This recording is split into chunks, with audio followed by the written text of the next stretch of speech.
Baiklah, Assalamualaikum warahmatullahi wabarakatuh. Perkenalkan, saya Hana Humaira dengan NIM Nasional 24018. Di sini saya akan menjelaskan sebuah penjelasan tentang hukum pelindungan konsumen, memahami hak dan kewajiban dalam transaksi, yang dimana dosen pengampunya yaitu Bapak Dr. Winmi Eka Putra, SE, MSI.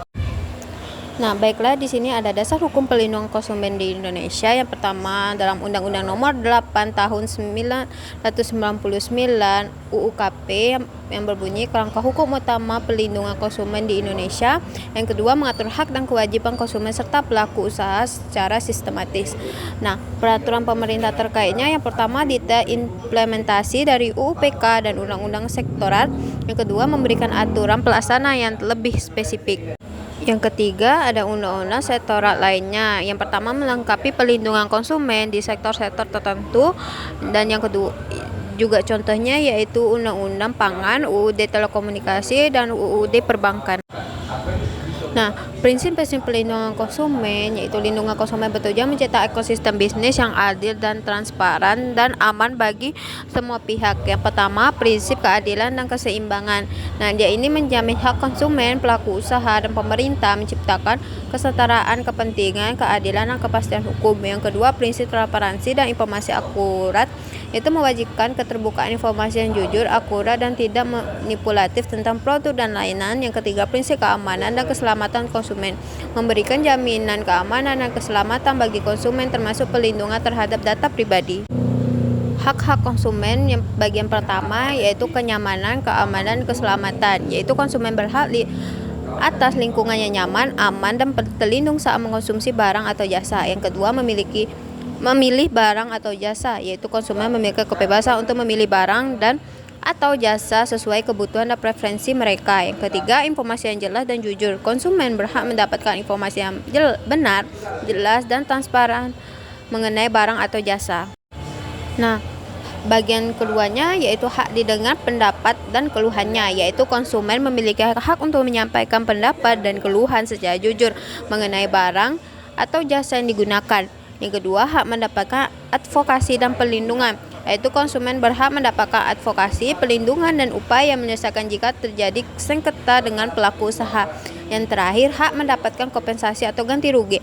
Konsumen berhak atas kompensasi, ganti rugi, atau penggantian apabila barang atau jasa tidak sesuai perjanjian. Nah, kewajiban pelaku usaha yang pertama beretikat baik, jujur, dan sesuai moral dalam usaha. Yang kedua, informasi jelas. Nah, barang data tentang produk jasa. Yang ketiga, menjamin mutu. Yang keempat, kompensasi tepat waktu, beri ganti rugi jika barang atau jasa tidak sesuai perjanjian. Yang kelima, patuhi peraturan, ikuti semua ketentuan perundang-undangan yang berlaku. Nah, selanjutnya, mekanisme penyelesaian sengketa konsumen. Bagian pertama penyelesaian langsungan antara konsumen dan pelaku usaha. Yang kedua, melalui negosiasi. Yang ketiga, tanpa pihak ketiga. Yang keempat, langkah pertama dan sederhana. Yang kedua, peran LPKSM yaitu menerima pengaduan masyarakat, melakukan mediasi, menawarkan arbitrasi atau konsiliasi, itu memberikan konsultasi dan mekanisme non-litigasi.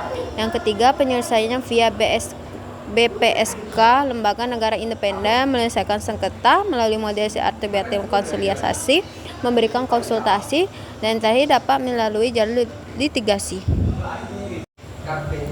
Masa depan perlindungan konsumen, yaitu peningkatan literasi konsumen, memperkuat pemahaman konsumen tentang hak dan kewajiban mereka, mendorong meningkatkan literasi digital masyarakat untuk transaksi online yang aman. Yang kedua, harmonisasi regulasi, yaitu menyusun regulasi yang seimbang dan terharmonisasi di tingkat regional dan global, mengatasi disharmonisasi regulasi untuk perlindungan lintas batas. Yang ketiga, peran teknologi dan hukum penegakan hukum, memanfaatkan teknologi untuk pengawasan efektif dan menegakkan hukum yang kuat, meningkatkan literasi digital aparat hukum, dan mengatasi kerentanan sistem. Tantangan pelindungan konsumen di era digital. Yang pertama, pelindungan data pribadi konsumen. Data pribadi konsumen di era digital diatur pada pasal UUD IT. Tantangan meliputi Marak pelanggaran data dan ketidakregulasi seperti amorti, yaitu penipuan online dan skema ponzi digital. Tentang transaksi digital, pemicu peningkatan penipuan online, penyalahgunaan data pribadi, dan rendahnya literasi digital sebagai tantangan usaha. Ketiga, transaksi e-commerce dan lintas negara. Pelindungan hukum esensial untuk transaksi e-commerce, khususnya lintas negara. Untuk kesetaraan semua media, regulasi data pribadi di e-commerce Indonesia masih belum ada. Yang terakhir, peran fintech dan inovasi digital. Fintech dan inovasi digital menawarkan kemudahan, namun juga syarat risiko. Sistem pelindung konsumen harus adaptasi terhadap dinamika teknologi. Lembaga terkait pelindungan konsumen, yaitu pertama Badan Pelindung Konsumen Nasional atau BPKN, yaitu yang pertama lembaga non struktural dan independen membantu pemerintah. Yang kedua, mengembangkan pelindungan konsumen. Yang terakhir, memberikan masukan, saran, dan rekomendasi kebijakan. Yang kedua, Kementerian Perdagangan dan otoritas sektor. Yang pertama, badan pemerintah terkait pelindungan konsumen. Yang kedua, merumuskan melaksanakan kebijakan bersama BPKN. Yang ketiga, mengawasi praktek perdagangan yang adil. Dan yang terakhir, YLKI, LPSKN lainnya. YLKI yaitu pelaporan gerakan pelindungan konsumen. Nah, kalau LPKSM itu lembaga swadaya masyarakat.